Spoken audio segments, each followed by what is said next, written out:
Dito kami sa ano, package 5. May tawag na ano, na mayroon daw may hawak na kutsilyo. Ito yung mga complainant to. Ito yung mga kasama ko. Antay lang namin si Purok.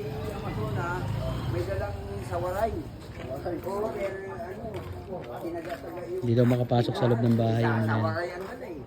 Ay nag-responde si Waray. Mga tropa, ano ba nangyari? Bakit pumunta kayo ng barangay?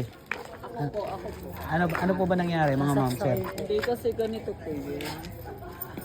Bigla po kasi siyang nag-hysterical. Wala naman sa kanyang ginagawa yung pinsan ko. Pati ito. Nagtamang hinala siya na kasi binabastos daw siya, ganyan-ganyan. Eh ito, nauntog lang naman sa CR. Nauntog lang naman po siya sa iyo. Kala niya nagwawala to. Kapit-bahay niyo ba siya? Hindi. Saan ba Actually talaga po. kamag-anak niyo? Yung napangasawa ng mama ko na tomboy, kamag-anak po siya. Nagulat na lang po ako that time na umuwi na lang dyan, bigla-bigla kakalaya lang ng munti. Eh hindi ko naman po masyadong close yan eh. Para sa akin naman, tinanggap ko siya. Di ba? Tinanggap ko siya. Andun na daw po, kausap na ni Purok. Kasi nung tumawag sa amin sa taas, kaya kami pumunta rito para mag-assiste. Yan, pinuntahan na ni Purok. Ano pa pangalan ng nireklamo niya? Michael po. Ayun, pinuntahan na ni Purok, kausap niya na. Hindi kasi kuya mali yung binantaan niya eh. Ang sinabi niya rito sa anak-anakan ko, huwag daw bababa dyan. Sabi ko, bakit anong ginagawa sa'yo? Wala kang ginagawa. Nauntog lang niya sa CR, hindi ka naman ginagalaw. Tapos pinsan ko, sinabi huwag daw Nakainom ba yun? bababa. Nakainom ba siya? Hindi, wala po, hindi siya nakainom. Actually po talaga, mag-birthday po talaga ako. Ngayon, kami lang po nag-iinuman. Tapos ngayon, wala pa naman po kaming amats. Bigla siya nag-ganon. Yung nag-hysterica, oo. Bigla siya, oo. Bigla siya. Nilalabas pa, papasok na kami yung dito sa Ayun, taong ka na. 16.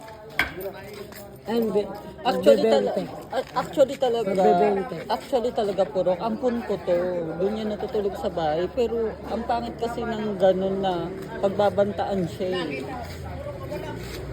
Yan, hintayin natin kung ano yung... Hindi ka kalaya lang talaga ng galing munti. Anong kaso? Hindi ko alam.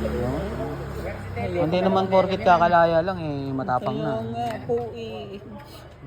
Meron po tayong batas na umiiral, hindi tama yung ganyan. Kaya nga po kinakausap na ni Purok. Sa lang po puro ako lang mag-isa dyan sa bahay, sinasamahan lang nila ako.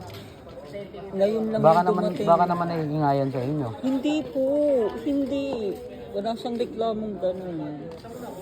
Bigla Actually, na lang siya nagwala. bigla na lang siya ng ganyan, hindi siya nakainom. Mas lalo na kahapon nung nakainom siya. Konting lagutok lang. Magkatabi lang ba yung bahay ninyo? Hindi actually talaga, Doon siya sa pahaba, likod natutulog. sa likod sa natutulog. Pero kami sa harap. isang bahay lang kayo. Opo. Hindi ko alam kung Palabas ano yung kutsilyo. Hindi ko alam kung anong tumakbo sa utak niya kung bakit siya nagganon.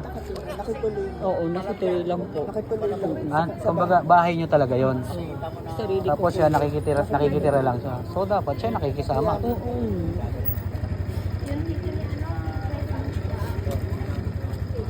Ayun po.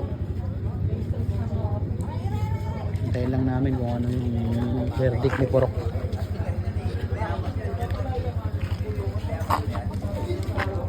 Waiting po mga kasamahan.